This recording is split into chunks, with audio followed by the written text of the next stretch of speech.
বাংলাদেশের বাইরে পৃথিবীর বিভিন্ন প্রান্তে যে যেখান থেকে চ্যানেলে দেখছেন আপনাদের সকলকে সাদর আমন্ত্রণ তৃতীয় মাত্রা দেখবার জন্য। প্রিয় দর্শক, কোভিড-19 বা করোনা ভাইরাস এক মহা উদ্বেগ, মহা আতঙ্কের নাম এবং গোটা বিশ্ব জুড়ে এই আতঙ্ক ছড়িয়ে পড়েছে এবং এই অদৃশ্য শক্তি পৃথিবীর মানুষকে শুধুমাত্র স্বাস্থ্য ঝুঁকি, মৃত্যু ঝুঁকির মধ্যে নয়, অর্থনৈতিক, সামাজিক, রাজনৈতিক, কূটনৈতিক, মনস্তাত্ত্বিক নানা ঝুঁকির মধ্যে ফেলে দিয়েছে এবং এখান থেকে পরিত্রাণ কবে মিলবে সেটি অনিশ্চিত।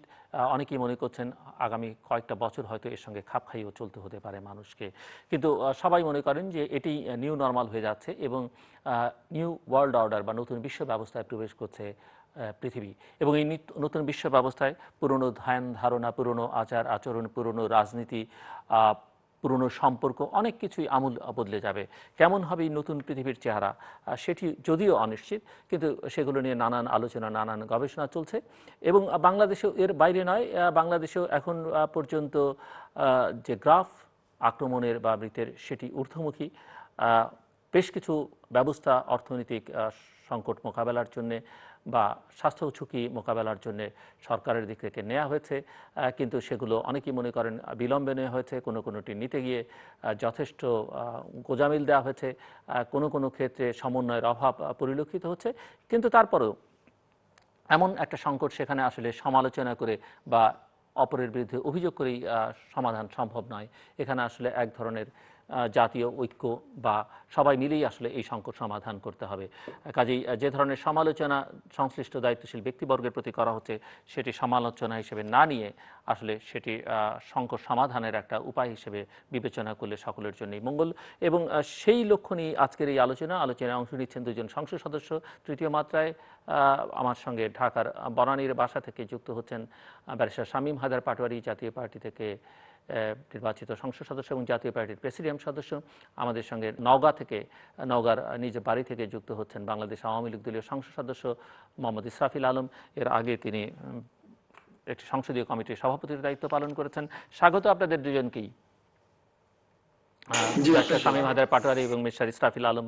আমি একটু আপনাদের দুজনের কাছেই শুনতে চাইবো যে এই করোনা কালের ভাবনা কি আপনাদের, আসলে একজন জনপ্রতিনিধি হিসেবে, একজন মানুষ হিসেবে কি উপলব্ধি বা কি শিক্ষা বা আপনাদের মনোজগতে কোনো পরিবর্তন করোনা আনলো কি না সেটি একটু শুনতে চাইবো। যদি মিস্টার ইসরাফিল আলম শুরু করেন।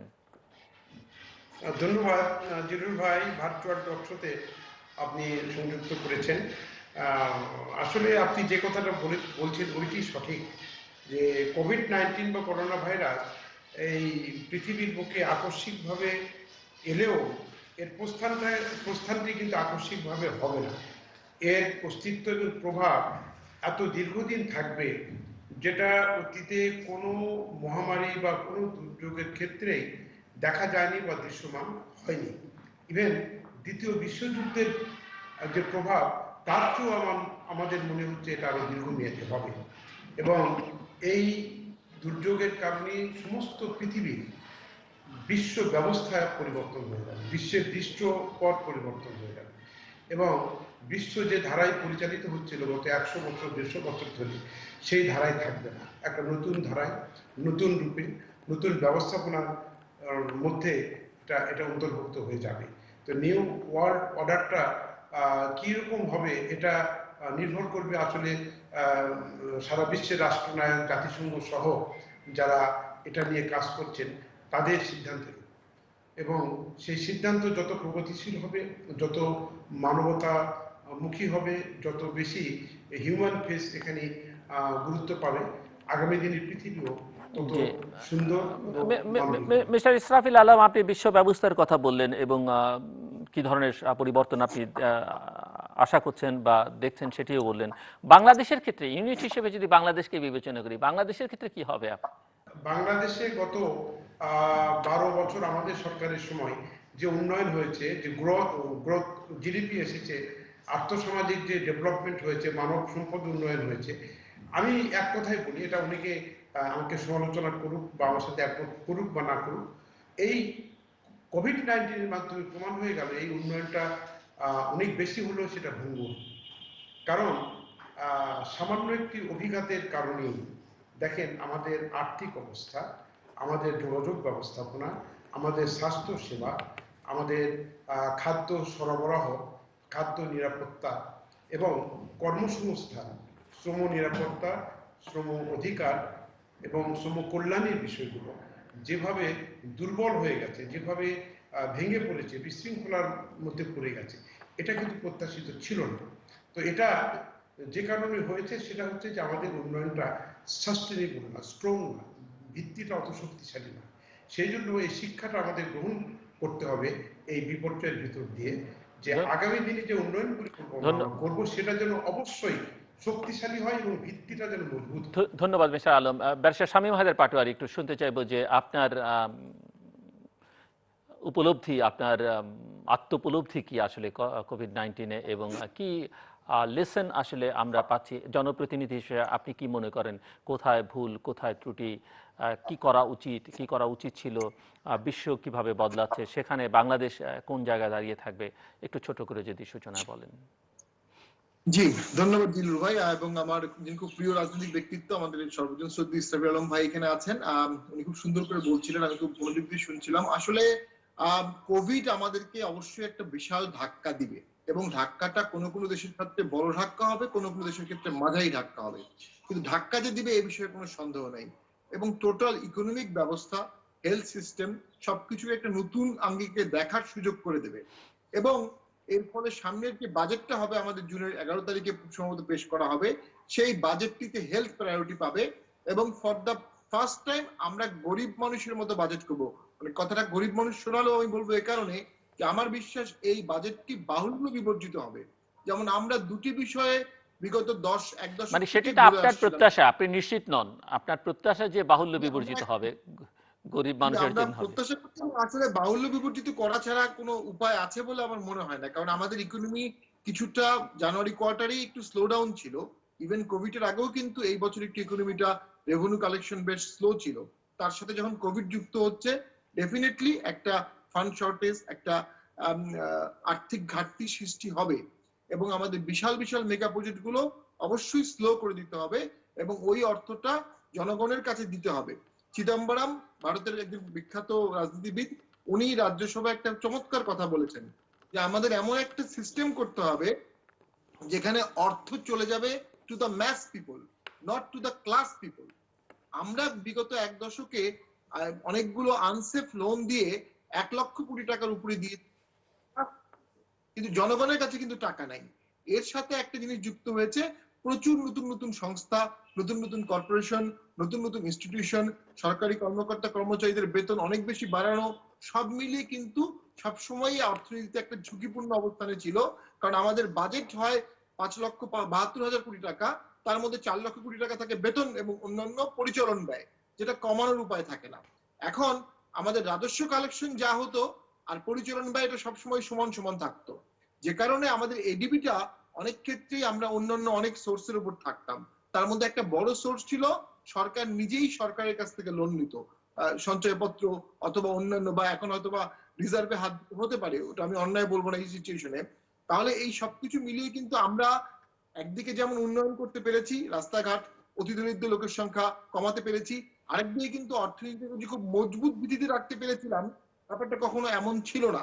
বিশেষ করে ব্যাংকিং অব্যবস্থাপনাটা এখন আমাদেরকে অনেক সাফার করবে।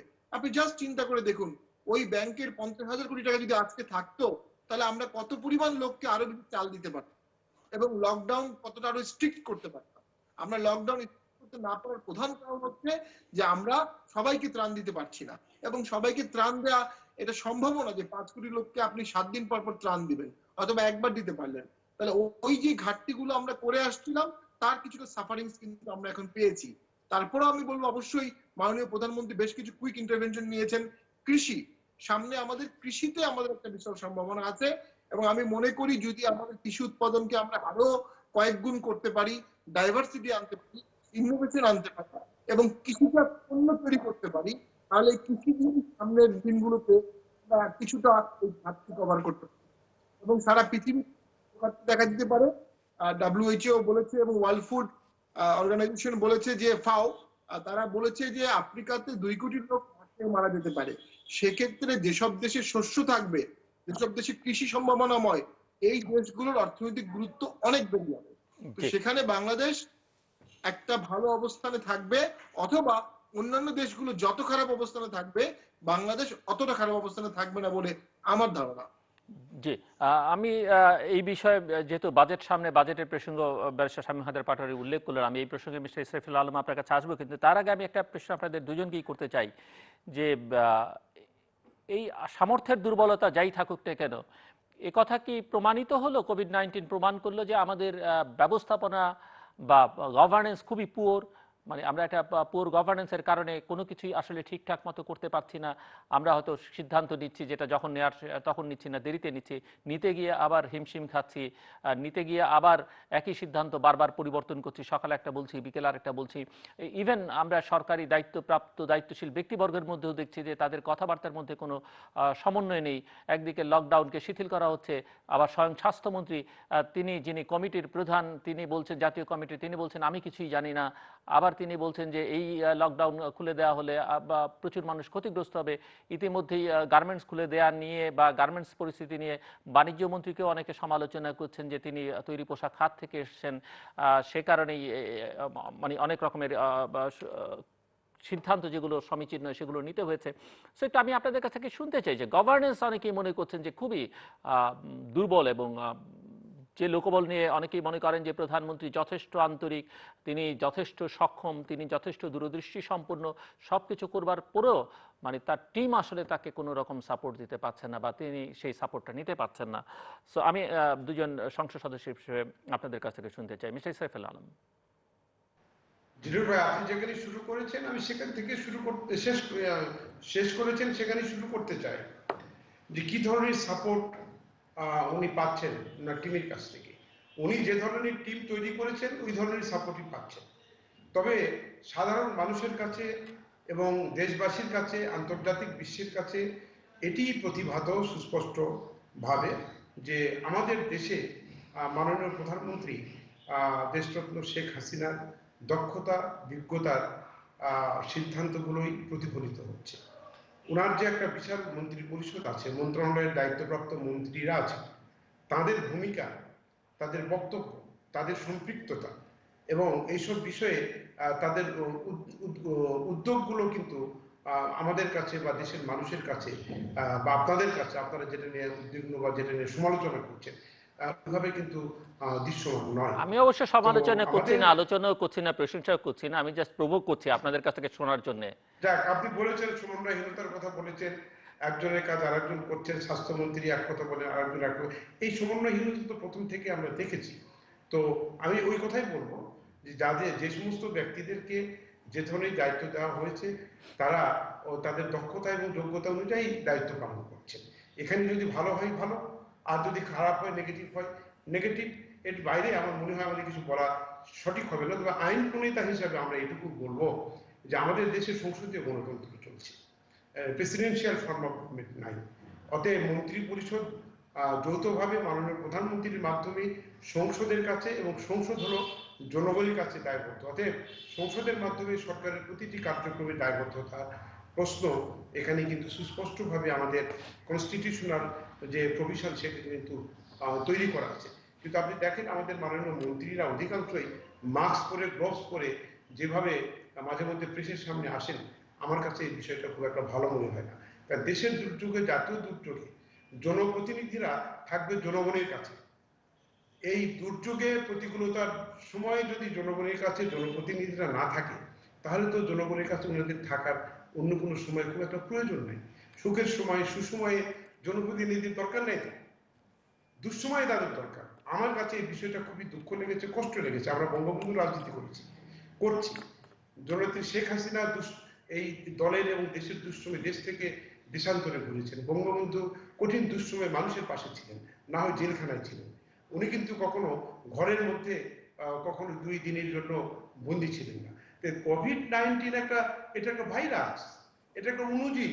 তার ভয়ে আমি একজন নেতা, লক্ষ লক্ষ ভোট পেয়ে আমি নেতা হয়েছি, আন্দোলন সংগ্রাম করে নেতা হয়েছি বা যেভাবে হয়েছি, আমার কাছে জনগণের এখানে সেফটি সিকিউরিটির বিষয়, এখানে এই জায়গাতে আমাকে কাস্টোডিয়ান করা হয়েছে, আমি পালিয়ে থাকবো, লুকিয়ে থাকবো, এটা আমার কাছে দূর, এটা একটা বড় মানে শিক্ষা এটা হলো কি কিন্তু। মিস্টার এই ইসরাফিল জন্য আলম, এটা কি একটা বড় কারণ কিনা যে রাজনৈতিক নেতৃত্ব মনে করছে যে জনগণকে আসলে তার খুব একটা দরকার নেই, জনগণের কাছে তার জবাব দিতে আরও দরকার নেই, ভোটের জন্য তাকে যেতে হবে না, তার মনোনয়নের জন্য তার এমন কোনো জনগণের উপরে দরকার নেই। এবং এই প্রক্রিয়া শুধু বাংলাদেশে না, আমরা অন্যান্য দেশে দেখেছি যে রাজনৈতিক নেতারা আসলে জনগণ থেকে খানিকটা বিচ্ছিন্ন বা জনগণের প্রয়োজনের ব্যাপারে তারা উদাসীন।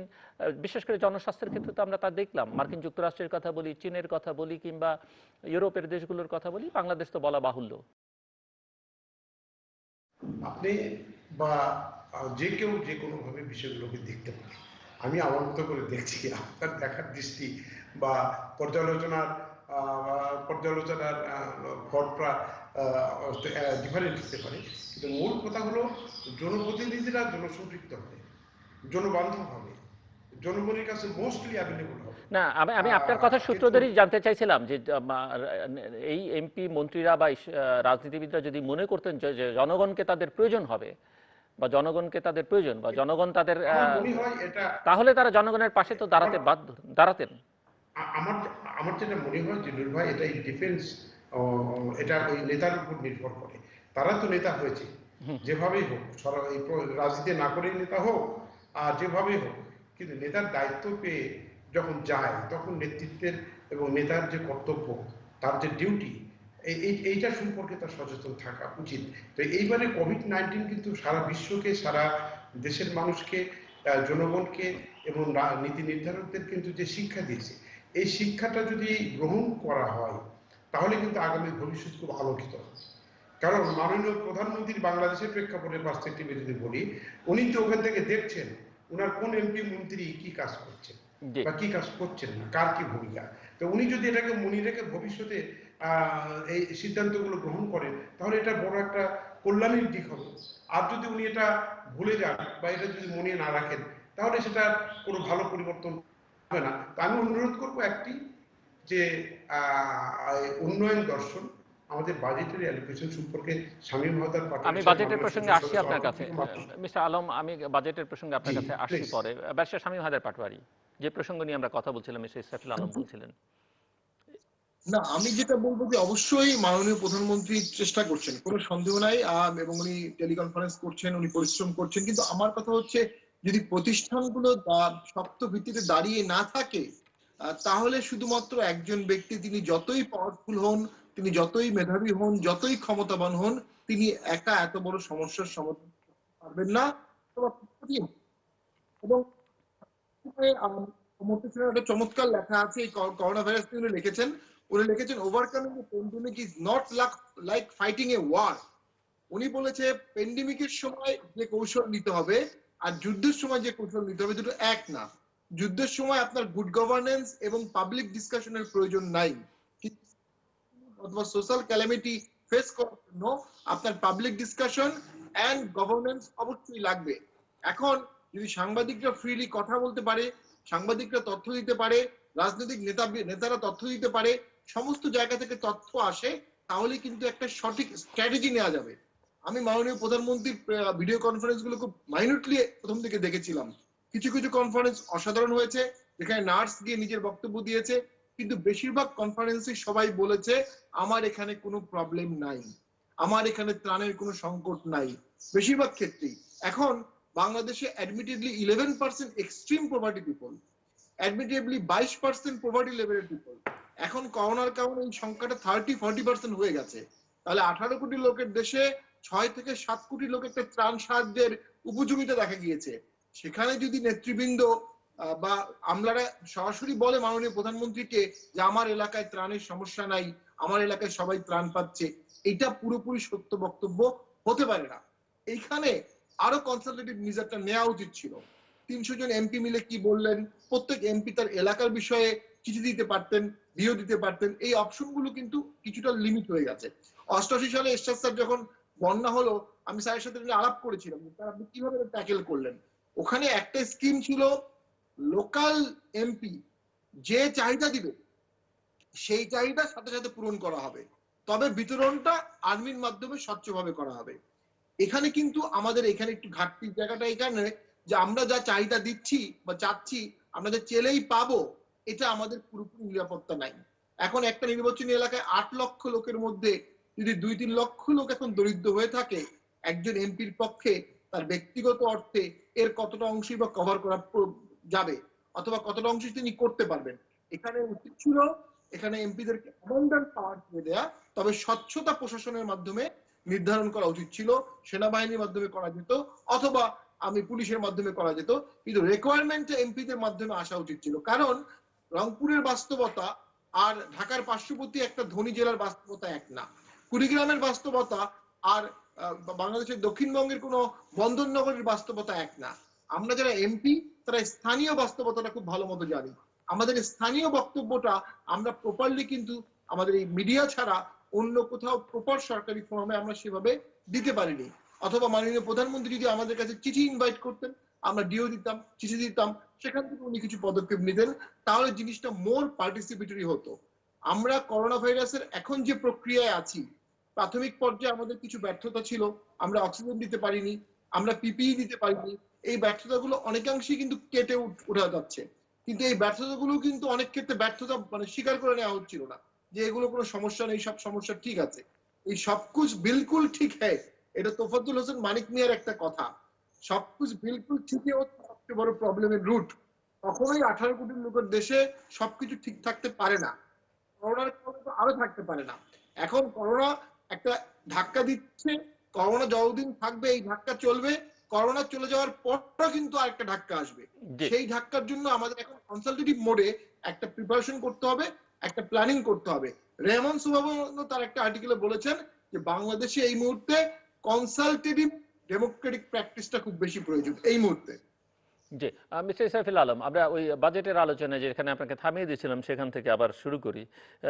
মিস্টার ব্যারিস্টার শামীম হায়দার পাটোয়ারি বলছিলেন যে সামনে 11 তারিখে বাজেট, এবারের বাজেটের চেহারাটা তিনি মনে করেন অন্যরকম হবে, সেটাই হওয়া বাঞ্ছনীয়। মেগা প্রজেক্ট থেকে অনেকখানি সরে আসতে হবে, অনেক বেশি দরিদ্র মানুষের কথা ভাবতে হবে এবং তাদের কাছে কিভাবে অর্থ পৌঁছাবে, স্বাস্থ্য, শিক্ষা, এই বিষয়গুলো গুরুত্বপূর্ণ। তো আপনি কি মনে করেন, আমরা কি মানে আপনারা সংসদ সদস্যরা তো আমি যতদূর বুঝি আর কি, আপনারা হয়তো ভালো বলতে পারবেন, বাজেট কি হতে যাচ্ছে সেরকম কোনো ধারণা আপনাদের মধ্যে আছে কি?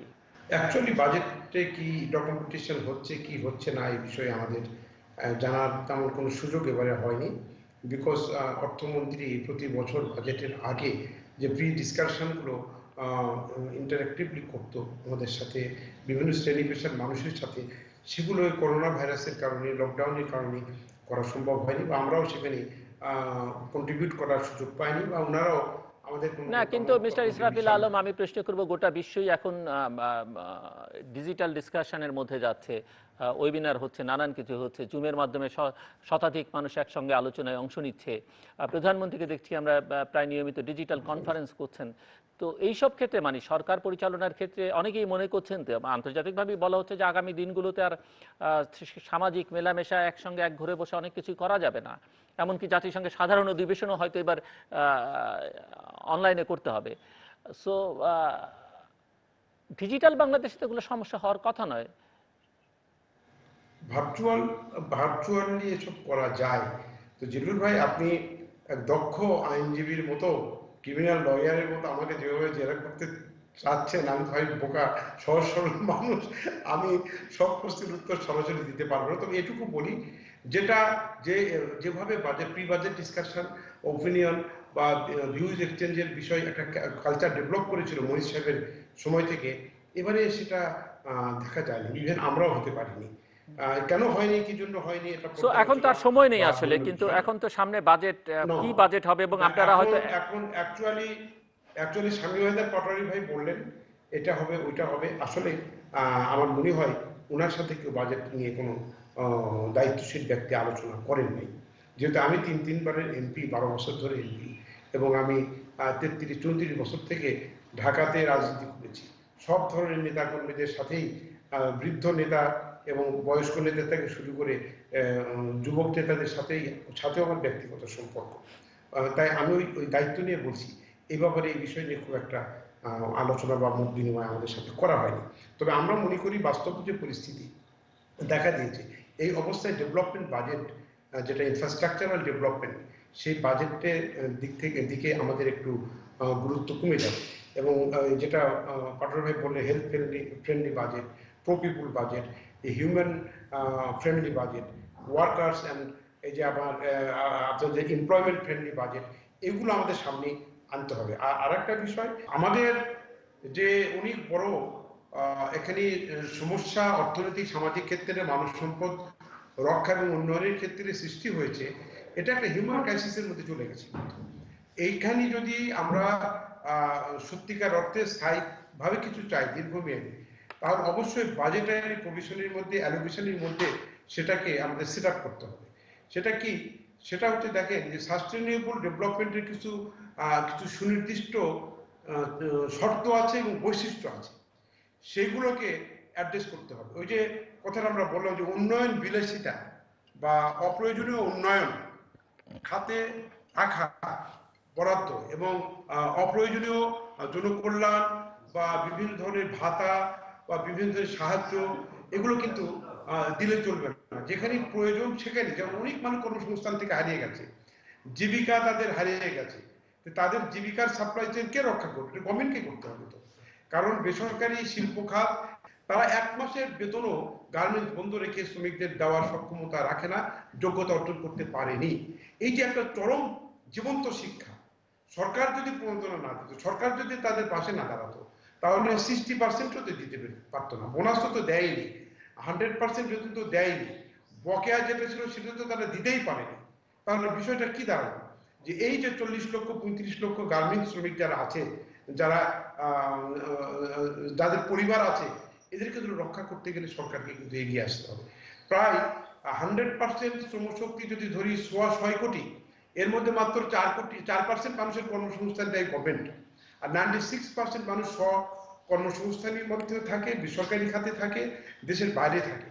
এই জনগোষ্ঠীকে সরকার এর আগে সাপোর্ট করতে পারেনি, কিন্তু এখন কিন্তু করতে হবে।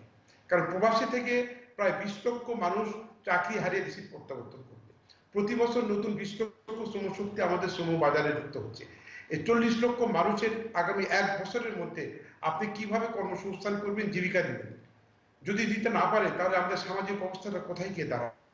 ব্যারিস্টার শামীম হায়দার পাটোয়ারি, আপনি শুনছিলেন মিস্টার ইসরাফিল আলমের বক্তব্য, এবং সেখানটাতে যদি আপনি কিছু যোগ করবার থাকে, এবং বিশেষ করে উনি একটা অত্যন্ত গুরুত্বপূর্ণ একটি কথা বলেছেন যে আমাদের রেমিটেন্সটা আমাদের অর্থনীতির প্রধান একটা শক্তি, এবং প্রচুর প্রবাসী শ্রমিক দেশে এসছেন, অনেকে হয়তো ছুটিতে এসেছিলেন, আবার অনেকে বেড়াতে এসেছিলেন, এবং এখন অনেকে চাকরিচ্যুত হয়ে আসছেন। তো তাদের দিকে প্রণোদনার একটা বড় জায়গা কিন্তু মানে নজর দেওয়ার তাদের দিকেও দরকার ছিল। এবং আগামী বাজেটে আপনি যথার্থই বলছিলেন যে সামাজিক নিরাপত্তা, বেষ্টনী, স্বাস্থ্য খাত, গরিবদের দিকে অনেক বেশি মনোযোগ দিতে হবে। আর কিছু যোগ করবার থাকলে আপনি করতে পারেন। সেই সঙ্গে আমি আপনাদের দুজনের কাছে আরেকটা প্রশ্ন রাখতে চাই যে যেভাবে আমরা আসলে কোভিড-19কে অ্যাড্রেস করছি বা ডিল করছি এই পরিস্থিতির সঙ্গে, এখানটাতে আমি যেমনটা বলছিলাম যে পুয়ার গভর্নেন্স, সমন্বয়হীনতা, এগুলোর যথেষ্ট অভাব আছে। এবং এই যে লকডাউন খানিকটা শিথিল করে দেয়া, দোকানপাট খুলে দেয়া, ফ্যাক্টরি খুলে দেয়া, এগুলো আসলে এই অবস্থা দিয়ে আমরা পুরো পরিস্থিতিটা মোকাবেলা করতে পারবো কিনা। এই যে অনেকে আবার জীবন জীবিকার মধ্যে ভারসাম্যের প্রসঙ্গ বলেন, তো জীবন আগে না জীবিকা আগে, সেটিও একটা বড় প্রশ্ন। ব্যারিস্টার শামীম হায়দার পাটোয়ারি। যে আমি ইসরাবিল ভাইয়ের সাথে সম্পূর্ণরূপে একমত। আসলে বাজেট সম্পর্কে আমরা এখনো কিছু জানি না, আমাদের জানার সুযোগ হয়নি। তার কারণ হচ্ছে স্বাভাবিকভাবে মিটিং বা প্রি বাজেট যে মিটিং গুলো হতো, ডিসকাশন গুলো প্রেশার গ্রুপের সাথে আমরা থাকতাম এমপিরা, সেটার সুযোগ এবার হয়নি। আর আমাদের বাজেটের মানে সিস্টেমটা একটা ফল্টি এই কারণে, দুটো কারণে। একটা হচ্ছে এটা টপ ডাউন বাজেট, উপরে তৈরি করা হয়, নিচে দেওয়া হয়। এটা কিন্তু এমন না যে উপজেলা থেকে নেওয়া হচ্ছে বা এমপিদের কাছ থেকে নেওয়া হচ্ছে দেন অ্যাকুমুলেট করা হচ্ছে, ব্যাপারটা এরকম না। দ্বিতীয় যেটা হচ্ছে, আমাদের বাজেট দেওয়া হয় জুন মাসে, পাশে হয় জুন মাসে। এখানে বাজেটের একটা সিক্রেসির ব্যাপার থাকে, বাট সিক্রেসির বাইরেও যে বিশাল অংশ বাজেটের থাকে, এটা যদি আগে থেকে নেগোসিয়েশন হয়, তাহলে বাজেটটা মোর পার্টিসিপেটরি হয় এবং ওপেন বাজেট ইন্ডেক্সে বাংলাদেশ ভালো হয়। গত বছর ওপেন বাজেট ইন্ডেক্সে বাংলাদেশের সুযোগ ছিল মাত্র 41, যেখানে নেপাল ছিল 52। তো আমার সাজেশন, বা আমেরিকাতে যেটা করা হচ্ছে, তারা একটা ড্রাফট বাজেট দিয়ে দেয় মার্চ মাসে, দেন পাস করে 3 বা 4 মাস পরে। আমাদের এই বাজেটের যদি একটা খসড়া স্টেটমেন্ট মাননীয় মন্ত্রী মহোদয় ফেব্রুয়ারি মার্চ মাসে দিয়ে দেন, তাহলে আমরা করতে পারি, দেন জুনে এটা পাস হলে আমাদের এই বাজেটটা অনেক বেশি ওপেন হবে এবং অনেক বেশি রিফ্লেক্টিভ হবে। এখন ওয়ার্ল্ড ইকোনমিক ফোরাম এবং ওয়ার্ল্ড ব্যাংক তারা 3 বছর আগেই বলেছিল যে বাংলাদেশের 25% লোক সবসময় দরিদ্রের ঝুঁকিতে আছে। মিস্টার ইসরাফিল আলম। আমাদের ট্যাক্সেশন পলিসি, আমাদের রাজস্ব নীতি এবং রাজস্ব আইন, রাজস্ব পদ্ধতির মধ্যে এবার বড় ধরনের পরিবর্তন আনতে হবে, যেটা আনপ্রেডিক্টেবল ছিল আমাদের কাছে। না করতে পারলে কিন্তু আমরা এই যে পরিবর্তিত অবস্থায় দাঁড়াতে পারবো না, টিকে থাকতে পারবো না। আমরা জানি না আসলে বাজেট যারা গতানুগতিক ধারায় তৈরি করেছে দীর্ঘদিন থেকে তারাই করে। সাধারণত অর্থ মন্ত্রণালয়ের এবং পরিকল্পনা মন্ত্রণালয়ের কিছু ব্যক্তিরা, সরকারি কর্মকর্তারা এটা করে থাকে। আর আমাদের সাথে একটু কনসালটেশন করে অর্থমন্ত্রীর কিছু অ্যামেন্ডমেন্ট করে মাননীয় প্রধানমন্ত্রীর সাথে পরামর্শ করে। এবারে যদি গতানুগতিক ধারায় করতে যায় তাহলে আমরা অনেক বড় ধরনের বিপর্যয়ের মধ্যে পড়ব। আপনি দেখেন গার্মেন্টস মালিকদেরকে যেভাবে ট্যাক্স ওয়েভার দেওয়া হয়, প্রণোদনা দেওয়া হয়, ডিউটি এক্সেমশন দেওয়া হয়, তারপরে আপনার এই যে দেখেন ওয়্যার হাউজের কাস্টমস ডিউটি ফ্রি করে দেওয়া হয়, এটার আর্থিক পরিমাণ অনেক, কিন্তু তারা এই সুযোগটাকে কিন্তু নিজেদের ভাগ্য উন্নয়নের জন্য ব্যবহার করেছে। গার্মেন্টস সেক্টরের সেফটি সিকিউরিটির জন্য করেনি, ডেভেলপমেন্টের জন্য করেনি। করলে কিন্তু এভাবে তার মার খেত না, ধরা খেত না, তার দেউলত্ব প্রকাশ পেত না। শ্রমিকদের এই ভাগ্যের এই বিপর্যয়টা কিন্তু আমরা দেখতে পেতাম না। তো এই জায়গাতে আমাদের পরিবর্তন আনতে হবে। এত ট্যাক্স ওয়েভার দেওয়ার দরকার নেই। ওয়্যার হাউস যে আমরা শুল্কমুক্ত ভাবে তাদের আমদানির সুযোগ দিই, এটা উল্টো করতে হবে, যে ওই টাকা, ট্যাক্সের টাকাটা আমরা সরাসরি শ্রমিক কল্যাণী সেক্টরের ডেভেলপমেন্টের জন্য ব্যয় করব, এবং আমাদের ওয়েলফেয়ারের জন্য ব্যয় করব, সামাজিক নিরাপত্তা খাতে, রেশনিং খাতে ব্যয় করব, চিকিৎসা খাতে ব্যয় করব। আর ওনাদেরকে দিয়ে তো লাভ নাই, ওনারা ঋণ খেলাপাও ওনারাই বড় বড়, আবার দেখেন বড় বড় লোনও ওনারাই নেন। ট্যাক্স ওয়েভার যাদের জন্য দেওয়া হয়েছে তারা সঠিকভাবে তাদের সেক্টরে ডেভেলপমেন্ট করতে পারেননি, তাদের ব্যক্তি জীবনে ডেভেলপমেন্ট করেছেন। সেক্টরের সুরক্ষা উন্নয়নের জন্য এই ট্যাক্স মৌকুফের টাকাগুলো যদি কাজে লাগাতো তাহলে আমাদের এই গার্মেন্টস খাত সহ প্রাইভেট সেক্টরের শিল্পপতি ব্যবসায়ীদের এভাবে প্রণোদনা দেওয়ার খুব একটা প্রয়োজন এত তাড়াতাড়ি হতো না। যাক, এখন আমি বলবো যে আমরা ওই ট্যাক্স ওয়েভার না দিয়ে ট্যাক্সের টাকাটা নিয়ে আমরা যদি শিশু স্বাস্থ্য, শিশু বিকাশের কাজে আমাদের দিতে হবে। আমাদের যুবকদেরকে দক্ষ মানব সম্পদ হিসাবে তৈরি করতে তাদের শিক্ষা প্রশিক্ষণটা আমাদের কিন্তু কন্টিনিউ করতে হবে। ব্যারিস্টার শামীম হায়দার পাটোয়ারী। যে আমাদের বিশাল একটি খাত হলো রেমিটেন্স, এবং প্রচুর বিদেশ থেকে লোক ফেরত আসতে পারে, এবং বাংলাদেশে যারা পাইপলাইনে ছিল বিদেশে যাওয়ার, তাদেরও যাওয়াটা বাধাগ্রস্ত হতে পারে। এই সেক্টরে বিশেষ বাজেট অ্যালোকেশন করতে হবে যেন তারা মেইন স্ট্রিমিং হতে পারে এবং সোসাইটিতে ইন্টিগ্রেট হতে পারে, বিজনেস করতে পারে। আর একটা হচ্ছে আমাদের দক্ষতা বাড়ানোর জন্য প্রচুর ইনস্টিটিউট করতে হবে।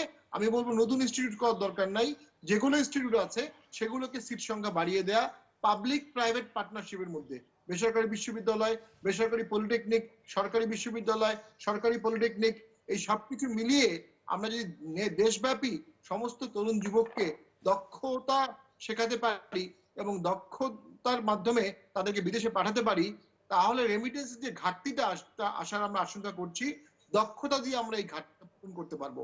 আর হেলথের ক্ষেত্রে আমাদের অনেক ডাক্তার পাশ করে বসে থাকে, অনেক নার্স পাশ করে বসে থাকে। আমাদের এখনো টোটাল পাশ করা ডাক্তার, টোটাল পাশ করা নার্সকেও যদি স্বাস্থ্য সেক্টরে নিয়ে নেওয়া হয়, তারপরও আমাদের রেশিও অ্যাবনর্মাল।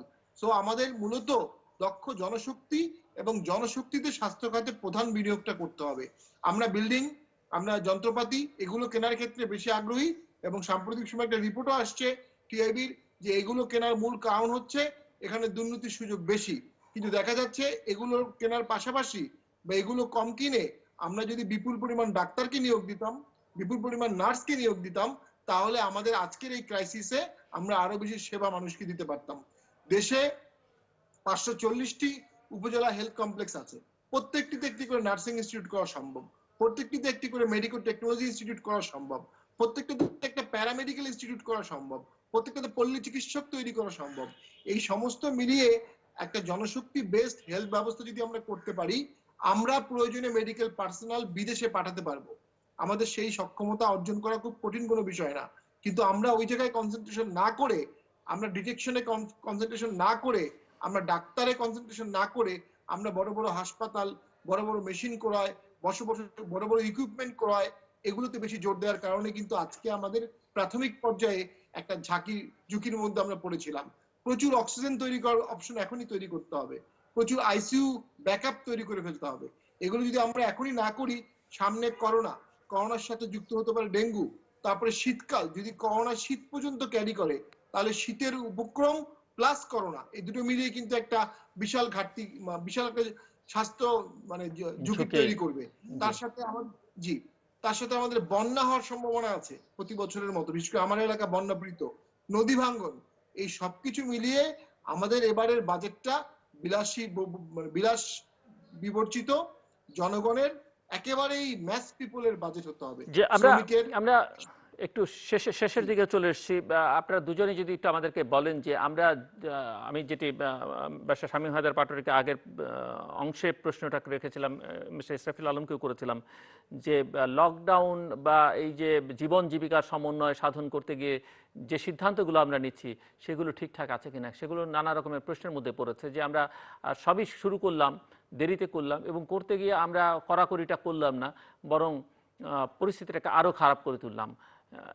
এখন আসলে কি করণীয়? জি, আমার মনে হয় এটা ব্যারিস্টার শুধু শামীম হায়দার পাটোয়ারি যদি প্রথমে বলেন, ছোট্ট করে বলবেন, আমি শেষ করতে হবে, তারপরে মিস্টার ইসরাফিল আলম। বাংলাদেশ, ভারত, পাকিস্তান, পৃথিবীর সব দেশেই এই প্রবলেম ফেস করেছে, আমরাও করেছি। হ্যাঁ, আমাদের কিছু কিছু সিদ্ধান্ত একটু দেরি হয়েছে, কিছু কিছু সিদ্ধান্তে আমরা কঠোর হতে পারিনি। আপনি চাইলেই মানুষকে গুলি করে মারতে পারবেন না, বা গুলি করতে পারবেন না, বা লাঠিচার্জ করতে পারবেন না। 18 কোটি লোকের পিছনে চাইলেই করা যায় না। চাইলেই আপনি ইমার্জেন্সি দিতে পারবেন না, চাইলেই কারফিউ দিতে পারবেন না। প্রচুর সাবান দেওয়া যেত, প্রচুর গ্লাভস দেওয়া যেত, এগুলো খুব কম দাম, প্রচুর মাস্ক দেওয়া যেত। আর গার্মেন্টস খোলা এবং বন্ধ করা, আবার আবার বন্ধ করা, ঈদের আগে আবার বন্ধ করা, ঈদের পরে আবার খোলা, এই 6টা ডিসিশন মিলে যদি একটা ডিসিশন হতো, অর্থাৎ এককালীন খোলা অথবা এককালীন বন্ধ অথবা ফেস বাই ফেস খোলা, তাহলে আমাদের এই সংক্রমণের ঝুঁকিটা অনেক বেশি কমে যেত। যতই আপনি এখন রাস্তাঘাট বন্ধ করেন, মানুষ ঈদের সময় গ্রামের বাড়িতে যাবে, এবং ঢাকা শহর এবং ঢাকা, নারায়ণগঞ্জ, গাজীপুর যেহেতু হট স্পট, এই হট স্পট থেকে মানুষরা এখন গ্রামে যাবে, একটা কমিউনিটি, আরেকটা পসিবিলিটি তৈরি হবে। এরা আবার যখন ঈদের পরে আবার গার্মেন্টসে আসবে, গ্রাম থেকে আবার শহরে আরেকটা ট্রান্সমিশনের সম্ভাবনা সৃষ্টি জি। হবে। এই জায়গাতে সমন্বয়হীনতা অবশ্যই আছে। মিস্টার ইসরাফিল আলম, আমার প্রশ্ন ছিল যে যেভাবে আমরা মোকাবেলা করছি, যে সিদ্ধান্তগুলো নিচ্ছি, সেগুলো ঠিকঠাক আছে কিনা, নাকি আমরা আরো সংক্রমণটা বাড়িয়ে তুলবার পরিবেশ তৈরি করে দিলাম, এবং শেষ করতে হবে জীবন ফাইনাল। ভাই, আসলে আসলে লকডাউনের বিষয়টা আরোপিত হতে হবে। সরকার তার রেগুলেটরি পজিশনস থেকে অ্যাডভাইস করবে what to do, what not to do, তারা গাইড করবে, লিগাল অ্যান্ড অ্যাডমিনিস্ট্রেটিভ কিছু অব্লিগেশন তৈরি করবে, কিন্তু জনগণকে সেটা মানতে হবে, বুঝতে হবে যে আমার জীবন রক্ষার জন্য এগুলো করা দরকার, মানা দরকার। এক, দ্বিতীয় কথা হচ্ছে যে গার্মেন্টসের ক্ষেত্রে যেটা করা হয়েছে, যে এসএমএস দিয়ে বলা হয়েছে তোমার যদি এত তারিখের মধ্যে আসতে না পারো, বকেয়া বেতন দেওয়া হবে না, তোমার চাকরি থাকবে না, হ্যাঁ, তোমাকে আর গার্মেন্টসে ঢুকতে দেওয়া হবে না। তখন তারা অনেকে তাকে 20 মাইল 25 মাইল হেঁটেও যেতে বাধ্য হচ্ছে জি, একটু মহিলারা ছোট্ট করে শেষ গাড়ির করতে হবে। সঙ্গে। জি। তো এই যে ভায়োলেশনসটা করেছে সরকার ঘোষিত লকডাউন নিয়ে, এটা কিন্তু সারা দেশকে এই করোনা ভাইরাস সম্প্রসারিত করার ক্ষেত্রে, সংক্রমিত করার ক্ষেত্রে অনেক বেশি ভূমিকা রেখেছে কিন্তু। তো যাক, এখন যেটা আমাদের সামনের দিনগুলো যেন সুন্দর হয়, এই জন্য লকডাউনটা যেন সবাই মানে, সেই জন্য তাদেরকে গাইডও করতে জি। হবে, আইনও দিতে হবে, পাশাপাশি তাদেরকে সাপোর্টও করতে হবে, যে তারা ঘরে বসে থাকতে গিয়ে যেন না খেয়ে মারা না যায়। অনেক অনেক ধন্যবাদ ব্যারিস্টার শামীম হায়দার পাটোয়ারি এবং মিস্টার মোহাম্মদ ইসরাফিল আলম। দর্শক, কথা বলছিলেন দুইজন সংসদ সদস্য, একজন বিরোধী দলের, একজন সরকারি দলের, এবং দুইজনই মনে করেন যে বাংলাদেশ অনেক এগিয়েছে, অনেক উন্নয়ন হয়েছে, অনেক সার্টিফিকেট আছে, অনেক গল্পগাথা আছে, নিজেরাও বোধ করছিলাম। কিন্তু আসলে কোভিড-19-এর মতো একটা ছোট্ট অণুজীব এসে প্রমাণ করে দিল যে এই উন্নয়নটা আসলে অনেকটাই ফাঁকা, অনেকটাই ফানুস, অনেকটাই ভঙ্গুর। এবং জনপ্রতিনিধি হিসেবে যারা পরিচিত, কোট আনকোট, যেভাবেই তারা জনপ্রতিনিধি হয়ে থাকুন না কেন, তাদের অনেকের সঙ্গেই কিন্তু আসলে জনগণের তেমন কোনো সম্পর্ক নেই, জনগণের পাশে এই দুর্যোগে তারা দাঁড়াননি। একজন সংসদ সদস্য বলছিলেন সরকার দলীয় যে যিনি জনপ্রতিনিধি, তিনি যদি দুর্যোগের সময় জনগণের পাশে না থাকেন তাহলে আসলে কখন থাকবেন। কাজেই সেটি অনেক ক্ষেত্রেই দেখা যায়নি। সমন্বয়হীনতার আছে। বাজেট প্রসঙ্গে বলতে গিয়ে বিরোধী দলীয় সংসদ সদস্য যেমনটা বলছিলেন যে এবারের বাজেট হওয়া উচিত একেবারেই গরিব বান্ধব, অনেক স্বাস্থ্য খাতের দিকে অনেক বেশি নজর দেওয়া দরকার। আমরা জানি না আসলে কেউই এবারের বাজেটের চেহারাটা কীরকম হবে, তবে ওই মেগা প্রজেক্ট থেকে অনেক সরে আসতে হবে। শুধুমাত্র ইনফ্রাস্ট্রাকচার দিয়ে আসলে একটা দেশের উন্নয়ন নিশ্চিত করা যায় না। উন্নয়ন নিশ্চিত করতে হলে আমরা দুদিন আগেই এখানে কেরালার একজন সাংবাদিকের সঙ্গে আলোচনায় করছিলাম যে শিক্ষা এবং স্বাস্থ্যে সবচেয়ে বেশি মনোযোগ দিতে হবে এবং সেটি হচ্ছে ভিত্তিভূমি। সেই ভিত্তিভূমি তৈরি না করলে আসলে সংকট আরও ঘনীভূত হবে। দর্শক, আমাদের সঙ্গে থাকবার জন্য অসংখ্য ধন্যবাদ। আপনাদের সবার জন্য শুভকামনা। এবং আমার দুই অতিথি সংসদ সদস্য যেমনভাবে বলছিলেন, সরকারের নির্দেশনা যাই হোক না কেন, ভুল শুদ্ধ ভালো মন্দ যাই হোক না কেন, পরিস্থিতি যা তাতে করে নিজেদের রক্ষা করবার সিদ্ধান্ত নিতে হবে এবং সেটি হচ্ছে আপাতত সিদ্ধান্ত। সেটি ঘরে থাকবার কোনো বিকল্প নেই। যে কোনো পরিস্থিতিতে শুধুমাত্র যারা জরুরি কাজে নিয়োজিত তাদের বাইরে সকলেরই ঘরে থাকতে হবে এবং অন্যের থেকে দূরত্ব বজায় রেখে চলতে হবে। দর্শক, আমাদের সঙ্গে থাকবার জন্য অসংখ্য ধন্যবাদ। আপনাদের সবার জন্য শুভকামনা। নিরাপদে থাকুন এবং ঘরে থাকুন।